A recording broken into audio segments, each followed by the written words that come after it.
Ladies and gentlemen, good afternoon. Hard at work here in the home office, your Pratt Pack.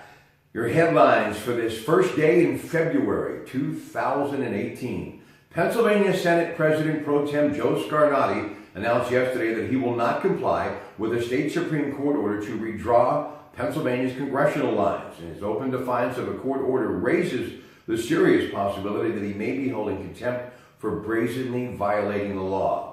President Trump continues to tell his associates he believes the highly controversial Republican memo alleging the FBI abused its surveillance tools could help discredit the Russian investigation. In recent phone calls, the president has told friends he believes the memo would expose bias in the agency's top ranks and make it easier for him to argue the Russian investigation. Jim Carrey won't face trial in connection with the apparent suicide of his former girlfriend in 2015. A representative for Carrey confirmed the matter was dismissed Thursday, but he wouldn't comment beyond telling The Hollywood Reporter that the actor is looking forward to moving on with his life.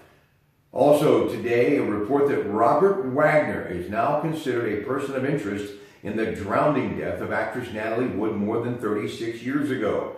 Los Angeles County Sheriff's officials want to interview Wagner, now 87, again about the circumstances surrounding Wood's mysterious death in November of 1981. This according to investigators on CBS's 48 Hours.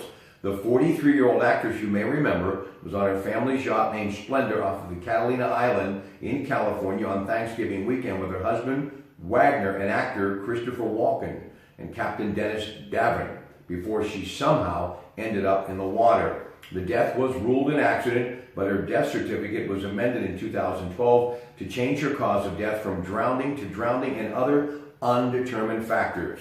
Now, sports news. This just trending. With the Winter Olympics in Pyeongchang just a week away, 28 Russian athletes formally had their doping bans overturned by the International Olympic Committee today.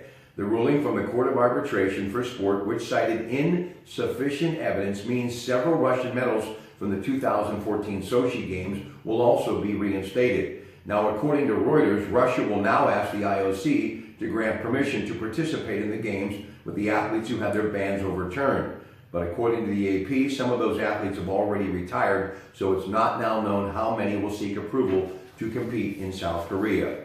Pitt will travel to the Dean Smith Center for a Saturday evening matchup at 8 p.m. against number 19 North Carolina. Pitt IMG Sports 93.7 The Fan. But last night, not another good night for Coach Stallings' squad, as Jared Wilson Frame once again led Pitt with 17 points, but the Panthers ended up losing to Miami 69-57. Now, reports, some NFL news, very interesting, that the Cleveland Browns were offering Kansas City a second-round pick for Alex Smith, but they were not willing to sign him to a long-term contract. Thus, he ended up with Washington. Now, you have got New England still a 5.5-point favorite for the Sunday Super Bowl matchup in Minnesota. Of course, Super Bowl 52 heard on 93.7 The Fan, courtesy of Westwood One Sports. Pens are off until tomorrow night when they host Washington, and the Waste Management Phoenix Open is now underway at the beautiful TPC Scottsdale. Now, what are we doing later? We are going to do 2 more videos today, and they are going to be roundtable discussions at the Brighton Hot Dog Shop in Beaver. We will take a look at Philadelphia, and we will also take a look at New England.